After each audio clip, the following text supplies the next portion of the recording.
வேதாகமத்தில் இருந்து சில வசனங்கள். மத்தேயு எழுதின சுவிசேஷம் 18ஆம் அதிகாரம் 2ஆம் வசனத்திலிருந்து.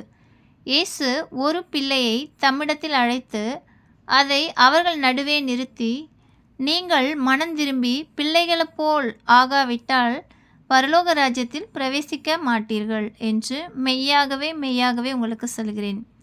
இந்த பிள்ளையைப் போல தன்னை தாழ்த்துகிறவன் எவனோ அவனே பரலோக ராஜ்யத்தில் பெரியவனாயிருப்பான். ஒரு பிள்ளையை என் நாமத்தின் நிமித்தம் ஏற்றுக்கொள்கிறவன் என்னை ஏற்றுக்கொள்கிறான். என்னிடத்தில் விசுவாசமாயிருக்கிற இந்த சிறியரில் ஒருவனுக்கு இடறல் உண்டாக்குகிறவன் எவனோ அவனுடைய கழுத்தில் எந்திரக்கல்லை கட்டி சமுத்திரத்தின் ஆழத்திலே அவனை அமிழ்த்துகிறது அவனுக்கு நலமாயிருக்கும். இடறல்கள் நிமித்தம் உலகத்துக்கு ஐயோ! இடறல்கள் வருவது அவசியம். ஆனாலும் எந்த மனுஷனால் இடறல் வருகிறதோ அவனுக்கு ஐயோ!